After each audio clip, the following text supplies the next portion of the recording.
Hi everyone, magandang umaga sa lahat, no?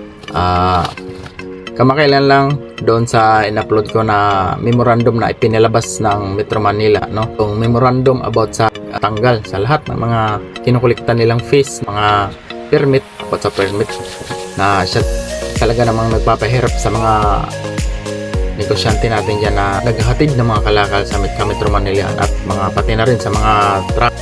Sadyang nagpapahirap talaga sa mga tracker ang mga dumadaan po ng Metro Manila, no? So ayun na nga, bukod doon sa memorandum na ipinost ko nga, yun ay katibayan na talagang tinanggal na po yung permit sa Metro Manila. At para hindi naman tayo mapagsamantala, no? So meron akong video ipapanood sa inyo at kayo na humusga at mukhang pati po yung presidente ay nadinig yung aking hinaing, no? Pinaliwanag ni Pangulong Ferdinand Marcos Jr. ang kanyang desisyong suspindihin ang paniningil ng mga lokal na pamahalaan ng pass-through fees sa mga negosyanteng mapapadaan sa kanilang lugar. Sa Executive Order No. 41 na pinirmahan noong Lunes, nakasaad na bawal maningil ang LGU ng toll, entry fee, sticker fee, market fee, delivery fee o mayor's permit fee sa mga sasakyang may kargang paninda at kailangan dumaan sa national roads ng mga lokal na pamahalaan at iba pang kalsadang hindi naman ang lokal na pamahalaan ang nagpagawa. Maaari ding umanong ipasa lang ng mga negosyante sa mga consumer ang dagdag singil na ito sa transportasyon.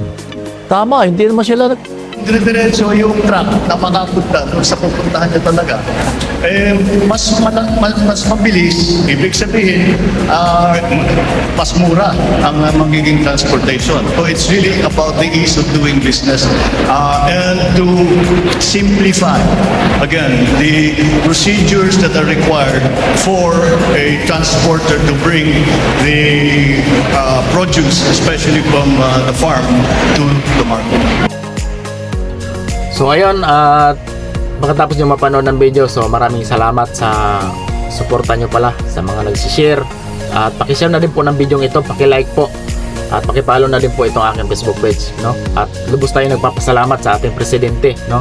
So ito ay nagpapatunay na talagang hindi tayo gumagawa ng paraan yung presidente para tayong lahat ay hindi naman lalong malugmok sa kahirapan at hindi tayo mapagsamantalahan ng mga government officials na tiwali, no?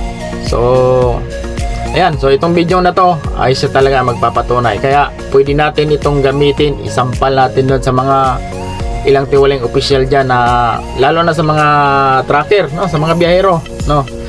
Para sa mga hindi nakakaalam, no, about sa permit na yan. So ito, paki-share po ng video ito at paki-follow na din po ng aking Facebook page. Maraming salamat sa inyo and God bless us all. Somebody that I gon' get bone. Give it, give it, give it, give it, give it, give it, give it, give it, give it, give it, give it, give it, give it, give it, give it, give it, give it, give it.